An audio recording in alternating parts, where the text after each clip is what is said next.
Bonjour à tous, c'est le Pourquoi du Comment, votre petit moment de bonheur culturel de la semaine. Je vais commencer par faire appel à votre mémoire. Vous vous souvenez peut-être que l'an passé, je vous avais proposé de découvrir l'origine de l'expression « l'habit ne fait pas le moine » avec cette histoire digne d'un James Bond où un membre de la famille Grimaldi se déguise en franciscain pour infiltrer une forteresse ennemie.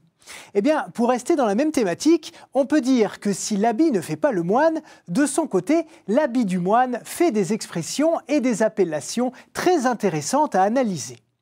Premier exemple, lorsqu'on dit d'un acteur coté qu'il est la nouvelle coqueluche d'Hollywood. Vous avez sûrement déjà entendu cette formulation qui qualifie quelqu'un de très apprécié, qui a les faveurs du public et des producteurs de cinéma. Eh bien, figurez-vous que la coqueluche ou coqueluchon était d'abord une capuche que portaient les moines au XVe siècle pour se protéger du froid. Et c'est elle qui semble être à l'origine du nom de la maladie respiratoire qui touche aujourd'hui principalement les enfants. En effet, ceux qui la contractaient à cette époque portaient systématiquement une capuche comme celle des moines pour éviter de contaminer leurs proches. Et à partir de 1625, le sens figuré du terme apparaît pour parler d'une personne dont tout le monde s'éprend. On disait « prendre la coqueluche pour quelqu'un », c'est-à-dire qu'on considérait de façon métaphorique que l'amour nous donnait chaud à la tête, comme quand on portait la coqueluche pour se protéger la tête du froid. Bon, là, ok, on s'est un peu éloigné du vêtement. Mais il y a bien des habits ecclésiastiques qui sont devenus nos vêtements civils. Vous avez sûrement déjà entendu cette expression un peu triviale « baisser son froc » pour dire « baisser son pantalon ». Eh bien, le froc a longtemps désigné dans l'habit du moine ce qui couvre la tête, les épaules et la poitrine du religieux. Et par extension, le mot qualifie au XVIIe siècle l'habit monacal tout entier. D'ailleurs, à cette époque, on appelait défroques les vieux vêtements et les objets que le moine laissait en mourant.